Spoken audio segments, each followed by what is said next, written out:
ரஷ்யாவிடம் இருந்து ஹார்முஸ் மூடலுக்கு பின் முதல் முறையாக எண்ணெய் வாங்கும் நாடு. ஏமன் கடற்பகுதியில் கடத்தப்பட்ட எண்ணெய் கப்பல். அமெரிக்க தடைகளை எதிர்த்து புதிய சட்டத்தை அமுல்படுத்திய சீனா.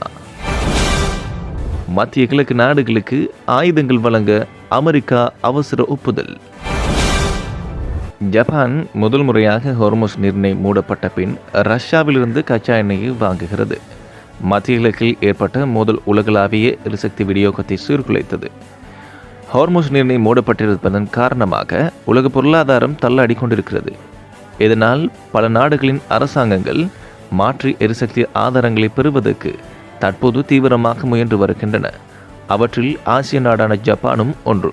உக்ரைன் மீதான படையெடுப்பை தொடர்ந்து ஜப்பான் ரஷ்ய எண்ணெய் வாங்குவதை பெரும்பாலும் நிறுத்தியதும் அவ்வப்போது விநியோகத்தை பெற்று வந்தது. சமீபத்தில் கடந்த கோடையில் பெற்றது. இந்த நிலையில் ஹார்முஸ் நீரிணை மூடப்பட்ட பிறகு முதல் முறையாக ரஷ்யாவிலிருந்து கச்சா எண்ணெயை ஜப்பான் வாங்குகிறது. ஜப்பானிய ஊடகங்கள் இந்த செய்தியை வெளியிட்டுள்ளன.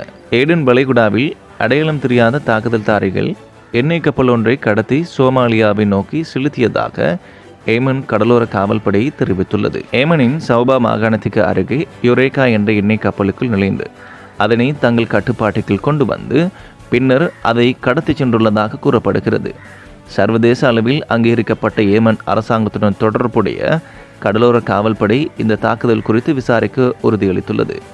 யுரேகா கப்பலானது டோகோ நாட்டு கொடியுடன் கூடிய எண்ணெய் கப்பலாகும்.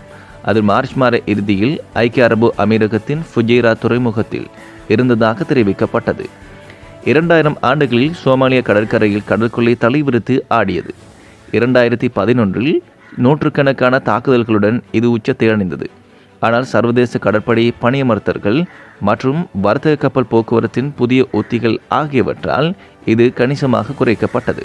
ஆனால் பிரச்சினைக்குரிய கிழக்கு ஆப்பிரிக்க நாட்டின் கடற்கரையில் நிலைநிறுத்தப்பட்டுள்ள ஐரோப்பிய ஒன்றிய கடற்படை தூதுக்குழுவின் அறிக்கையின்படி சமீபத்திய வாரங்களில் தாக்குதல்கள் மீண்டும் அதிகரித்துள்ளன. அமெரிக்காவுடன் நீண்ட காலமாக நிலவி வரும் வர்த்தக மோதல்களில் புதிய திருப்பமாக சீனாவின் வர்த்தக அமைச்சகம் சனிக்கிழமை தனது முதல் பிளாக்கிங் ஆர்டர் சட்டத்தை நடைமுறைப்படுத்தியது. இதன் மூலம் அமெரிக்கா விதித்துள்ள தடைகளை சீன நிறுவனங்கள் பின்பற்ற வேண்டிய அவசியம் இல்லை என அறிவிக்கப்பட்டுள்ளது. ஈரானுடன் எண்ணெய் வர்த்தகத்தில் ஈடுபட்டதாக குற்றம் சாட்டப்பட்ட 5 முக்கிய சீன பெட்ரோகெமிக்கல் நிறுவனங்களை பாதுகாக்கும் வகையில் இந்த நடவடிக்கை எடுக்கப்பட்டுள்ளது. இதற்கு பதிலளித்த சீனா வெளிநாட்டு சட்டங்கள் தனது நாட்டின் நிறுவனங்களில் இயல்பான வர்த்தக நடவடிக்கைகளை பாதிக்கக்கூடாது என தெரிவித்துள்ளது.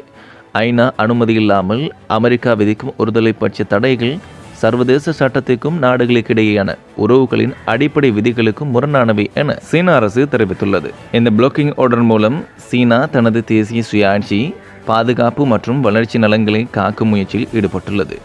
இந்த நடவடிக்கை சீனா அமெரிக்க வர்த்தக உறவுகளில் புதிய பதற்றத்தை உருவாக்கியுள்ளது. ஈரானுக்கு எதிரான போருக்கு மத்தியில் அமெரிக்க அரசு மத்திய கிழக்கு கூட்டாளிகளுக்கு $8.6 பில்லியன் மதிப்பிலான ஆயுதங்களை விற்பனை செய்ய அனுமதித்துள்ளது.